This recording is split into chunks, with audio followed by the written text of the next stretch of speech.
नमस्कार, स्वराज राजस्थान देख रहे हैं आप। मैं हूं आपके साथ रितिका शर्मा। आइए इस बुलेटिन की शुरुआत करते हैं हेडलाइंस के साथ। राजस्थान में बागी विधायकों को बड़ी राहत, सरकार ने वापस लिया राजद्रोह का केस, मुकदमा एसओजी से एसीबी को ट्रांसफर।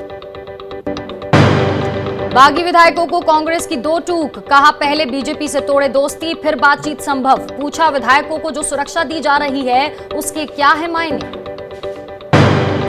अयोध्या में भूमि पूजन को लेकर सीएम गहलोत का पीएम मोदी को नसीहत, कहा मानवता पर लगे छुआछूत के कलंक को मिटाने का है मौका, मर्यादा पुरुषोत्तम भगवान राम के आदर्शों पर चलने की करें कोशिश।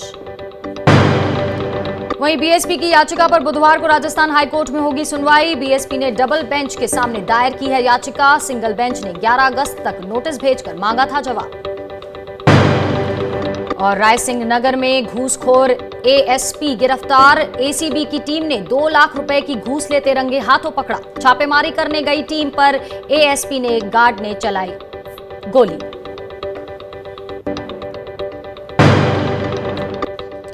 तो अगले आधे घंटे तक राजस्थान की हर छोटी बड़ी खबर आपको दिखाएंगे और साथ ही ये भी बताएंगे कि राजस्थान की सियासत में ऊंट किस करवट बैठ रहा है।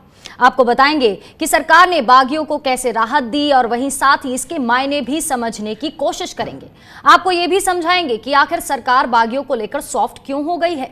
साथ ही आपको बताएंगे कि कांग्रेस ने बागियों की घर वापसी के लिए क्या क्या शर्तें रखी हैं और इन सब के बीच आपको ये भी बताएंगे कि अचानक बीएसपी को डबल बेंच के सामने याचिका दायर करने की जरूरत क्यों पड़ गई, जब सिंगल बेंच ने 11 अगस्त तक का वक्त दे रखा है। इतना ही नहीं, राजस्थान हाई कोर्ट में जिन 3 मामलों की आज सुनवाई हुई उसमें क्या क्या निकलकर सामने आया, ये भी हम आपको अगले आधे घंटे में बताएंगे। और साथ ही आपको राजस्थान के उन लालों के बारे में भी बताएंगे जिन्होंने सिविल सेवा की परीक्षा में परचम लहराया है और सूबे का नाम रोशन किया है। साथ ही आपको ये भी बताएंगे कि आखिर कैसे पकड़ा गया घूसखोर एएसपी और ये भी बताएंगे कि आखिर सीआरपीएफ का एक परिवार क्यों धरने पर बैठा है। लेकिन सबसे पहले बात बागियों को मिली बड़ी राहत की। तो राजस्थान में जारी सियासी संकट के बीच गहलोत सरकार ने बागी विधायकों को बड़ी राहत दी है। विधायकों की खरीद फरोख्त के मामले में एसओजी यानी स्पेशल ऑपरेशन ग्रुप ने राजद्रोह का केस वापस ले लिया है। बागियों पर लगाया गया 124(1) की धारा वापस ले ली गई है और साथ ही एसओजी ने इस केस को एंटी करप्शन ब्यूरो को ट्रांसफर कर दिया है। आपको बता दें कि बर्खास्त डिप्टी सीएम सचिन पायलट ने बागियों पर राजद्रोह का केस दर्ज कराने पर नाराजगी जताई थी और इस मामले में दोषी पाए जाने पर 3 साल की सजा से लेकर उम्र कैद तक का प्रावधान होता है। लेकिन अब सरकार ने राजद्रोह का मामला वापस ले लिया है। दरअसल विधायक खरीद फरोख्त प्रकरण से जुड़े मामले में एसओजी ने जयपुर की CMM2 कोर्ट में एक प्रार्थना पत्र दाखिल किया था। एसओजी ने इस प्रार्थना पत्र में लिखा है कि विधायक खरीद फरोख्त प्रकरण में जो राजद्रोह की धारा लगाई गई थी उसे हटा दिया गया है क्योंकि इस मामले में राजद्रोह का अपराध नहीं बनता है। ऐसे में इस प्रकरण से जुड़ी सभी पत्रावलियां आपको बता दें एसीबी कोर्ट भेजने की अनुशंसा की गई है। और बता दें कि मुख्य सचेतक महेश जोशी के द्वारा दी गई शिकायत के बाद एसओजी ने यह प्रकरण दर्ज किया था।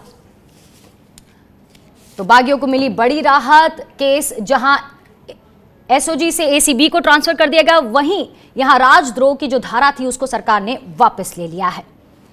ज्यादा जानकारी के लिए जुड़ते हैं हमारे संवाददाता रामस्वरूप से। तो रामस्वरूप, आज गहलोत सरकार की तरफ से बागियों को राहत दे दी गई, एसओजी का जो केस था वो एसीबी को ट्रांसफर कर दिया गया। यहां तक कि बड़ी बात यह रही कि जो राजद्रोह का जो धारा थी उसको हटा दिया गया। आज इस पूरे मामले की सुनवाई में क्या कुछ देखने को मिला रामस्वरूप?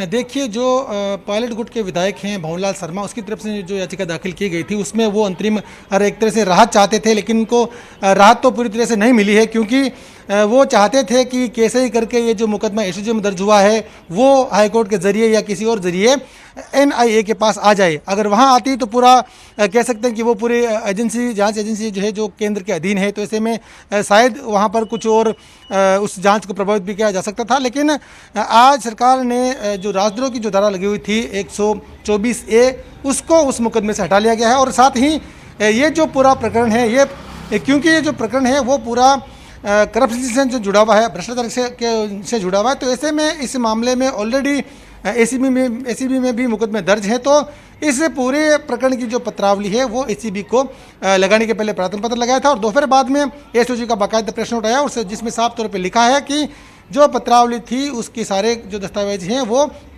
जांच के लिए एसीबी को भेज दिए गए हैं। तो कह सकते हैं कि अब इस पूरे मामले में लोक सेवक होते हुए जिस तरह से भ्रष्टाचार करने का जो षड्यंत्र था, जो रचा गया था, तो उसमें किस किसी क्या क्या भूमिका है, उस प्रकरण की पूरी जो जांच है वो एसओजी के बजाय अब एसीबी करेगी। जी रामस्वरूप, शुक्रिया इस जानकारी के लिए, लेकिन आप हमारे साथ बने रहे। वहीं आपको बता दें कि बीजेपी प्रदेश अध्यक्ष सतीश पूनिया ने एसओजी के बहाने सरकार पर निशाना साधा है। आइए सुनते हैं उन्होंने क्या कुछ कहा। विड्रॉ करने से ये चीज समझ में आ गया कि सरकार गलती पर थी और इसलिए उसको विड्रॉ करना पड़ा। विड्रॉ करना अपने आप में सरकार की एक नैतिक हार है और उस षड्यंत्र का भी साफ तौर पर एक खुलासा है जिसके प्रति सरकार पूर्वाग्रह से ग्रसित होकर इन एसओजी और एसीबी के भय से निर्दलीय और रीजनल पार्टीज के विधायकों को डराना चाह रही थी। उसमें सफल भी हुई, लेकिन इस बात से साबित हो गया कि सरकार, मुख्यमंत्री अपनी कुर्सी बचाने के लिए एसओजी और एसीबी को, राजस्थान की पुलिस को इंस्ट्रूमेंट की तरह उपयोग कर रही है। और वहीं बागी विधायकों को लेकर कांग्रेस ने एक बार फिर अपना रुख स्पष्ट कर दिया है। कांग्रेस के राष्ट्रीय प्रवक्ता रणदीप सिंह सुरजेवाला ने कहा है कि राजस्थान के बागी कांग्रेस विधायकों को वापसी के लिए बातचीत से पहले बीजेपी से दोस्ती तोड़नी होगी, साथ ही उसकी मेजबानी छोड़कर घर लौटना होगा। उन्होंने कहा कि मनोहर लाल खट्टर की अगुवाई वाली हरियाणा की बीजेपी सरकार का सुरक्षा चक्र छोड़ें। उन्होंने हरियाणा सरकार पर निशाना साधते हुए कहा कि हरियाणा में आए दिन बच्चों की हत्याएं हो रही हैं, सामूहिक दुष्कर्म हो रहे हैं, गुड़गांव में लोगों को सरे राह पीटा जा रहा है और इसके लिए पुलिस उपलब्ध नहीं। लेकिन इन 19 विधायकों की सुरक्षा के लिए 1000 के करीब पुलिसकर्मी लगाए गए हैं। कांग्रेस के नाराज विधायकों को बीजेपी जो सुरक्षा दे रही है उसके क्या मायने हैं? इसीलिए बागी विधायक पहले बीजेपी की आव भगत छोड़ें और बीजेपी से मित्रता तोड़ें, उनसे बातचीत संभव है। सबसे पहले वो वार्तालाप करें और उसको करने के लिए पहली शर्त है कि भारतीय जनता पार्टी की आव भगत मेहमान नवाजी छोड़ें, मनोहर लाल खट्टर जी की भारतीय जनता पार्टी की हरियाणा सरकार का सुरक्षा चक्र छोड़ें। तो बागियों की घर वापसी के लिए यहां जहां शर्तें रखी गई, कांग्रेस की तरफ से रणदीप सिंह सुरजेवाला ने एक प्रेस कॉन्फ्रेंस के जरिए शर्तें रखी, वहीं आज जो एसओजी से एसीबी को केस ट्रांसफर हुआ, साथ ही साथ राजद्रोह की जो धारा हटाई गई है उस पर बातचीत और चर्चा के लिए हमारे रेजिडेंट एडिटर जयपुर से संजय बोरा जी जुड़ चुके हैं। संजय जी, पहले बागी विधायकों को गले लगाने की बात कही अशोक गहलोत ने और अब ये जो राजद्रोह की धारा है उसको हटा लिया गया, तो ये जो सॉफ्ट होता हुआ तेवर है अशोक गहलोत का और इस दाव को किस तरह से समझा जाए? देखिए रितिका, जो कुछ चर्चाएं चल रही हैं उसमें यह है कि फिर से मनाने की कोशिश हो रही है बागियों को, क्योंकि यदि ये ऐसा नहीं होता है और कोर्ट मान लीजिए बीएसपी विधायकों के मामले में फैसला दे देता है जैसा कि उसने हरियाणा में दिया था और उनको अयोग्य घोषित कर दे, तो कांग्रेस के सामने मुश्किल हो सकती है। तो बागियों को मनाने की इसलिए ये चर्चाएं आ रही हैं सामने, और उसी में अशोक गहलोत जो मुख्यमंत्री हैं उन्होंने अपना रुख रखा है। उन्होंने कई चीज़ें की हैं, जैसे उन्होंने अभी हाल ही में कॉलेजेस की घोषणा की, तो ये ध्यान रखा कि जो बागी विधायक हैं उनके इलाके में भी अनाउंस किया है। जो बीटीपी है उनको उसने जो आदिवासी दिवस है उस दिन छुट्टी की घोषणा की है। और अभी वो मारवाड़ में जो निर्दलीय विधायक है संयम लोढ़ा, उनके इलाके में आदिवासियों के छात्रों के लिए कुछ उन्होंने घोषणा की हैं। तो अशोक गहलोत ये पूरी कोशिश कर रहे हैं कि जो कोई भी विधायक हैं, खासकर बागी, उनको किसी तरह राजी किया जा सके, क्योंकि उसके बिना सरकार को बचाना थोड़ा मुश्किल हो जाएगा। और अगर वो मान जाते हैं, घर वापस आते हैं, तो ये बीजेपी के साथ जो स्थिति है वो खत्म हो जाएगी, बीजेपी को मुश्किल हो जाएगी इस सरकार को गिराना। तो इसलिए वो ये सारी कोशिश कर रहे हैं। जहां तक केस वापस लेने का सवाल है, उसमें एक तकनीकी कारण है, और वो ये है कि यदि सरकार राजद्रोह की धारा वापस नहीं लेती तो इसमें हो सकता था कि एनआईए जांच कर लेती, क्योंकि एनआईए को राजद्रोह के केसेस की जांच करने का अधिकार है, और ऐसे में ये मामला राज्य सरकार के हाथ से निकल सकता था और एनआईए जांच करती। इसलिए इसमें से राजद्रोह की धारा हटाई गई है। जी, शुक्रिया संजय जी। ये टेक्निकल पॉइंट भी जो आपने सामने रखा है कि एनआईए के हाथ में अगर ये केस चला जाता तो कहीं ना कहीं राज्य सरकार की पावर से वो दूर चला जाता। बहुत बहुत शुक्रिया संजय जी हमारे साथ जुड़ने के लिए। हमारे साथ कांग्रेस नेता स्वर्णिम चतुर्वेदी भी जुड़ चुके हैं। स्वर्णिम जी, जिस तरह से हमने देखा कि राजद्रोह का ही एक जो पॉइंट था, एक जो मुद्दा था जो लगाया गया था पायलट खेमे के ऊपर, उन बागी विधायकों के ऊपर, वहीं से वो बगावत शुरू हुई थी और कहीं ना कहीं उसको वापस ले लिया गया। और अब रणदीप सिंह सुरजेवाला ने भी प्रेस कॉन्फ्रेंस करी जिसमें एक बार फिर इन बागी विधायकों की घर वापसी को लेकर वो बातें, शर्तें रखते हुए कि भाई हरियाणा सरकार की उनको दोस्ती मेजबानी छोड़नी होगी और घर वापसी करनी होगी। इन सारे एक्शंस को और ये जो सॉफ्ट होता है रुख को किस तरह से देखा जाए सर, क्या माना जाए कांग्रेस के इस एक्शन को? देखिए, कांग्रेस पार्टी ने हमेशा से अपने सभी विधायकों को अपना मान करके और सारे जो नेतृत्व, हमारे शीर्ष नेतृत्व, इन्होंने जो है सबकी नेताओं को एक साथ रखने का प्रयास किया है। और सबसे बड़ी बात यह है कि रणदीप जी ने जो प्रेस कॉन्फ्रेंस ली है, उन्होंने ये बताया है कि भाई बातचीत के लिए, क्योंकि बार बार निमंत्रण आ रहे हैं, वहाँ से फीलर्स आ रहे हैं कि हम आना चाहते हैं वापस और कांग्रेस के साथ काम करना चाहते हैं जी। तो उसमें हम पार्टी ने यही कहा है कि भाई आप कांग्रेस के विधायक दल के सदस्य हैं, कांग्रेस विधायक दल के सदस्य होने के नाते जो भी बात करनी है सोशल मीडिया या मीडिया के माध्यम से ना करके पार्टी से, पार्टी में आकर के पार्टी के मंच पर बात करिए। ये मतलब बात है सारी, क्योंकि जो पार्टी में अगर किसी को कोई बात उठानी है, किसी भी व्यक्ति विशेष के या किसी समस्या के, या उनको कोई निदान चाहिए, तो आपको पार्टी में आना पड़ेगा और पार्टी में ही बात करनी पड़ेगी। तो यही बात जो है ये स्पष्ट तौर पे और बताई गई है जी। तो सभी विधायकों के लिए ये एक संदेश है कि भाई आप अगर बात करना चाहते हैं, कोई अपनी, तो एक तरह से साफ संदेश है बागी विधायकों को, एक बार फिर कांग्रेस की तरफ से संदेश गया है, घर वापसी के लिए कुछ शर्तें रखी गई हैं। वहीं राज्य सरकार की तरफ से भी बड़ी राहत दी गई है बागी विधायकों को, राजद्रोह की धारा को वापस ले लिया गया। बहुत बहुत शुक्रिया स्वर्णिम जी हमारे साथ जुड़ने के लिए। बढ़ते आगे, राजस्थान हाई कोर्ट में आज 3 अहम मामलों की सुनवाई हुई जिसमें 2 याचिकाओं को कोर्ट ने खारिज कर दिया। कोर्ट ने जिन 2 याचिकाओं को खारिज किया है उसमें विवेक सिंह जादौन की याचिका भी शामिल है जिसमें उन्होंने होटल में ठहरे विधायकों को वेतन भत्ते की रोक लगाने की मांग की थी। वहीं विधानसभा सत्र को लेकर शांतनु पारेख की याचिका को भी हाईकोर्ट ने खारिज कर दिया है जिसमें उन्होंने राज्यपाल को हटाने के लिए केंद्र को सिफारिश करने का निर्देश देने की मांग की थी। इसके अलावा आपको बता दें, बागी विधायक भंवरलाल शर्मा की याचिका पर सुनवाई 13 अगस्त के लिए टाल दी गई है। अब 13 अगस्त को भंवरलाल शर्मा द्वारा दायर सभी याचिकाओं पर एक साथ सुनवाई होगी। भंवरलाल शर्मा ने कोर्ट से सभी एफआईआर को रद्द करने की मांग की है।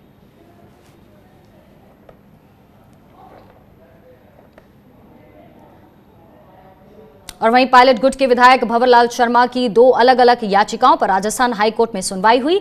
भंवरलाल शर्मा की तरफ से कुल 4 अलग अलग याचिकाएं हाईकोर्ट में पेश की गई थी जिनके जरिए एसओजी में दर्ज मुकदमे की जांच एनआईए से कराने की मांग की गई थी।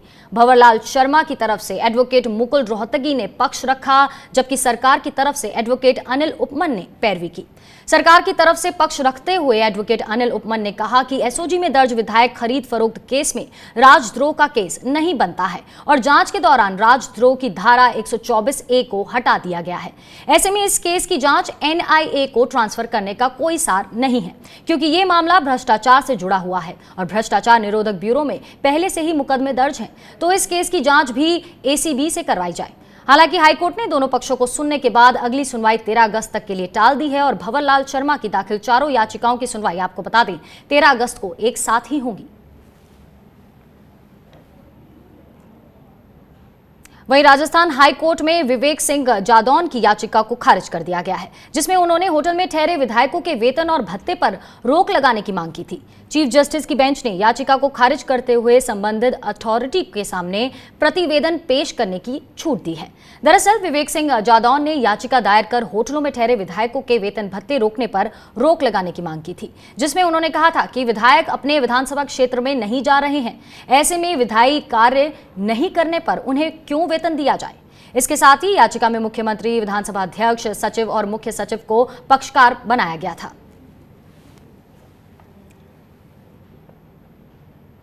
और वहीं राजस्थान हाईकोर्ट ने एक और याचिका को खारिज कर दिया है। हाईकोर्ट में शांतनु पारेख की उस याचिका को खारिज किया गया है जिसमें याचिकाकर्ता ने राज्यपाल को पद से हटाने के लिए केंद्र को सिफारिश करने का निर्देश देने की मांग की थी। याचिकाकर्ता शांतनु पारेख ने कहा था कि कैबिनेट के प्रस्ताव के बाद भी राज्यपाल ने विधानसभा का सत्र नहीं बुलाया और ऐसे में हाईकोर्ट केंद्र सरकार को निर्देश दे कि वो राज्यपाल को हटाने के लिए राष्ट्रपति को सिफारिश करे। आपको बता दें कि विधानसभा सत्र को लेकर राज्यपाल 3 बार गहलोत सरकार की अर्जी को लौटा चुके थे।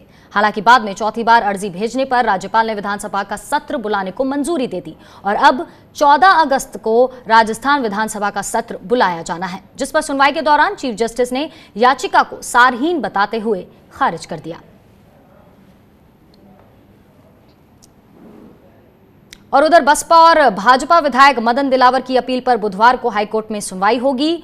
हाईकोर्ट में शीघ्र सुनवाई की अर्जी को मंजूरी मिल गई थी और दरअसल बहुजन समाज पार्टी और बीजेपी विधायक ने अपने 6 विधायकों के कांग्रेस में शामिल होने के मामले में राजस्थान हाईकोर्ट में अपील पेश की है। यह अपील एकल पीठ के 30 जुलाई के आदेश के खिलाफ पेश की गई है।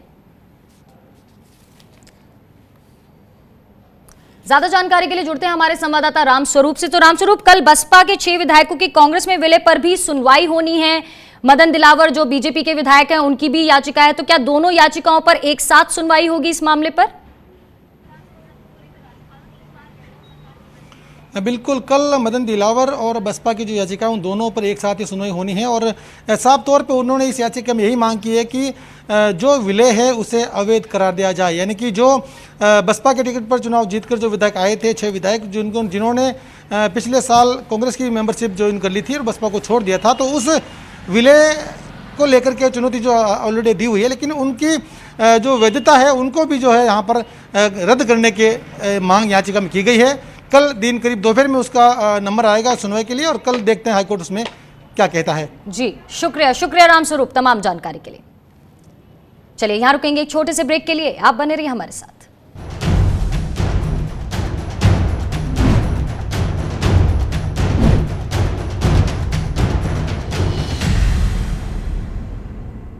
LPU's infrastructure is one of the largest in the country, from huge academic blocks to industry-sponsored labs, dedicated research blocks to a 6-storied library, India's largest auditorium, everything is right in the campus. Think big, lovely professional university.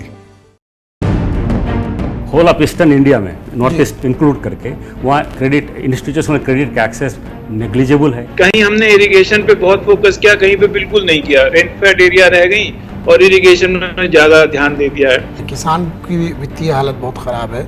आपको development के लिए अच्छा technology चाहिए, market चाहिए, credit facility चाहिए, लेकिन हमारी policies अभी भी इस तरह की पॉलिसीज हैं जो फूड इनसिक्योरिटी वाली हैं। देखिए हिंद किसान की बात आज रात 8:30 बजे सिर्फ स्वराज एक्सप्रेस पर।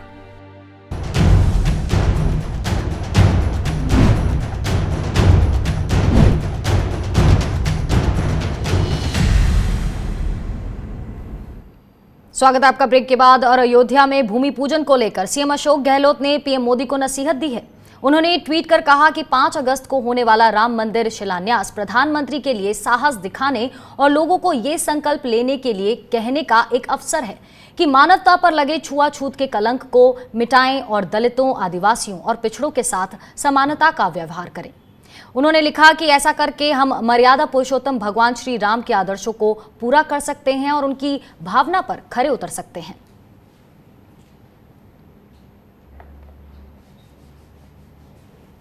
और उधर सीएम अशोक गहलोत ने सीएमआर में वीडियो कॉन्फ्रेंसिंग के जरिए 2 विभागों की बैठक ली। सीएम ने श्रम और कौशल विकास विभाग और सामाजिक न्याय एवं अधिकारिता विभाग की समीक्षा बैठक ली। बैठक में विभाग से जुड़े अधिकारी और कलेक्टर्स शामिल हुए, जिन्हें सीएम गहलोत ने जरूरी दिशा निर्देश दिए।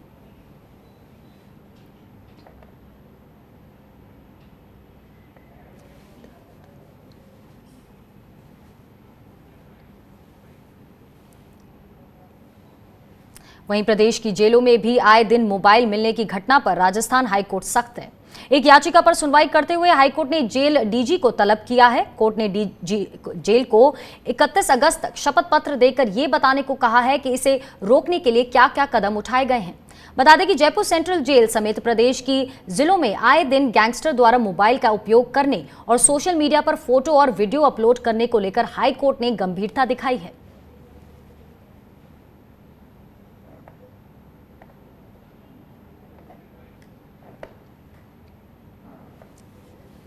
और इसी पूरे मुद्दे पर जयपुर संवाददाता रामस्वरूप ने बातचीत की एडवोकेट प्रतीक कासलीवाल से। उन्होंने क्या कुछ कहा, आइए सुनते हैं।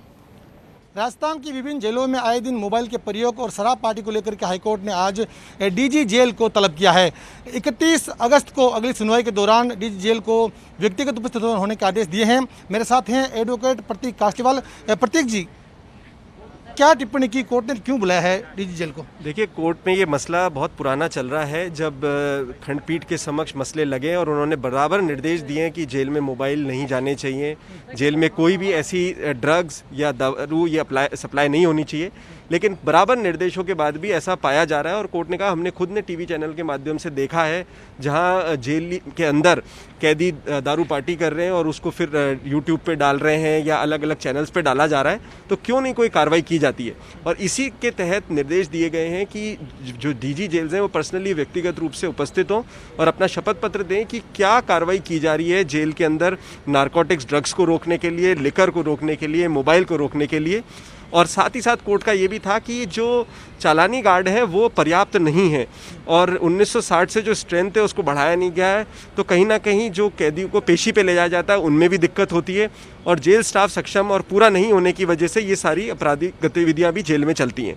तो इन सब को देखते हुए कोर्ट ने अब 31 तारीख की डेट पक्षाई है और डीजी जेल्स को पर्सनली उपस्थित होकर के अपना एक शपथ पत्र देना होगा कि उनके द्वारा क्या उचित कदम उठाए गए हैं। वहीं श्रीगंगानगर के रायसिंहपुर में तैनात एडिशनल एसपी अमृत जी नगर को एसीबी ने 1 लाख की रिश्वत लेते हुए गिरफ्तार किया है। आरोपी एडिशनल एसपी ने पति पत्नी के बीच चल रहे विवाद को निपटाने की एवज में रिश्वत की मांग की थी। हालांकि इस दौरान ड्रामा भी खूब हुआ। एडिशनल एसपी को जब एसीबी की टीम गिरफ्तार करने आई, उस दौरान गनमैन ने फायरिंग कर दी। गनीमत ये रही कि कोई हताहत नहीं हुआ है और एसीबी के डिप्टी एसपी मांगी लाल ने बताया कि परिवादी दीदार सिंह की शिकायत पर कार्रवाई की गई है। एसीबी ने दलाल अनिल कुमार और आरोपित एडिशनल एसीपी अमृत जी नगर को गिरफ्तार कर लिया है और वहीं फायरिंग करने वाले गनमैन पर राजकार्य में बाधा डालने का केस दर्ज किया गया है। उस पर एफआईआर दर्ज कराई जो अंडर इन्वेस्टिगेशन है रायसिंह नगर में।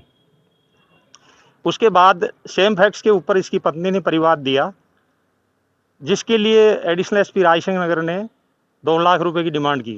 मीडिएटर है अनिल कुमार। अनिल कुमार ने 2 लाख रुपए की डिमांड करी और 1 लाख रुपए कल एडवांस लेते हुए इसको रंगे हाथों गिरफ्तार किया है। और वहीं प्रदेश में कोरोना के लगातार मामले बढ़ रहे हैं। मंगलवार को भी 551 पॉजिटिव केसेस सामने आए हैं और इनमें भीलवाड़ा में 95, अलवर में 85, कोटा में 73, वहीं पाली में 72, बीकानेर में 55 और जयपुर में 43, वहीं बाड़मेर में 37, उदयपुर में 32, डूंगरपुर में 24, बारां में 17, चूरू में 11, बांसवाड़ा में 3, जैसलमेर में 3 और वहीं राज्य में बाहर से आया एक व्यक्ति संक्रमित मिला है, जिसके बाद कुल संक्रमितों की जो संख्या है वो 46,106 पहुंच गई है। उधर इस पूरे मामले पर स्वास्थ्य मंत्री डॉक्टर रघु शर्मा का बयान आया है। उन्होंने बढ़ते मामलों पर चिंता जताई है। पिछले 10 दिन से राजस्थान में 1100 के करीब पॉजिटिव केसेस पर डे आ रहे हैं। ये हमारे लिए चिंता की बात थी और इसके कारण पे फोकस किया गया। तो जितने भी वर्क प्लेसेस हैं, चाहे वो इंडस्ट्रीज़ हैं, चाहे और कोई काम करने की जगह है, वो एक कारण है जिससे बढ़ रहा है। सब्जी वाले की दुकान की वजह से, फल, दूध, मिठाई की दुकान, घरेलू नौकर, किराना की दुकान, सामाजिक समारोह या पिकनिक स्पॉट, बार बार सरकार के द्वारा सावधानी बरतने की सलाह दी जा रही है। लोग कुछ असावधानी भी ज़्यादा करने लगे हैं और हमने पर डे जो टेस्टिंग हमारी है उसको भी बढ़ाया है। हमारी पर डे टेस्टिंग कैपेसिटी हमने 45,250 टेस्ट पर डे कर लिए और अभी राज्य में हम 30,000 टेस्ट पर डे RT-PCR जो कि फाइनल टेस्ट है वो कर रहे हैं। और वहीं टोंक में एक सीआरपीएफ जवान का परिवार कलेक्ट्रेट में धरने पर बैठ गया है। परिवार का कहना है कि उनकी जमीन अलीमपुरा गांव में है और जिस पर दबंगों ने कब्जा कर लिया है। ऐसे में कई बार जमीन का सीमा ज्ञान कराने की गुहार कलेक्टर और एसपी से लगाई गई है, पर उन्हें न्याय नहीं मिल रहा है। उन्होंने दबंगों से अपनी जान का खतरा बताते हुए सुरक्षा देने की भी मांग की है। वहीं एडिशनल एसपी विपिन शर्मा ने पीड़ित परिवार को आश्वासन दिया है कि जल्द ही उनकी समस्या का समाधान होगा। छोटा भाई है सीआरपीएफ में कश्मीर पोस्ट है उसकी, उसकी ज़मीन है, उसके हिस्से की ज़मीन है, उसे कुछ गांव के वर्चस्व वाले लोगों ने कब्जा कर लिया। 5 साल से हम राजस्व की और चक्कर काट रहे हैं उस ज़मीन का माफ़ करवाने के लिए। कभी तो कहते हैं डिप्टी साहब छुट्टी पे हैं, कभी कहते हैं CI साहब छुट्टी पे हैं, कभी कहते हैं एसपी साहब से हमने पुलिस ज़ाब्ता अवेलेबल। SHO अवकाश पे होने के कारण और CO का ट्रांसफ़र होने के कारण इसमें नए अधिकारी को लगाने में पत्थर गढ़ने में दिक्कत आ रही थी। आज SP साहब के आदेश से कल इनको ज़ाब्ता मिल जाएगा, पैमाइश वगैरह करा के कार्य संपन्न करा दिया जाएगा। बढ़ते हैं आगे। संघ लोक सेवा आयोग ने आज सिविल सर्विसेज परीक्षा 2019 का फाइनल परिणाम घोषित कर दिया है। देश की सबसे बड़ी एवं प्रतिष्ठित इस परीक्षा में मरुधरा के होनहारों ने भी अपना जबरदस्त परचम लहराया है। बीकानेर जिले के नोखा की परी विश्नोई ने 30वीं रैंक हासिल कर प्रदेश का नाम बढ़ाया है। वहीं परी विश्नोई ने दिल्ली यूनिवर्सिटी से ग्रेजुएशन की है और वहीं जयपुर के होनहार शिशिर गुप्ता ने भारतीय सिविल सेवा के रिजल्ट में 50वीं रैंक अर्जित की है।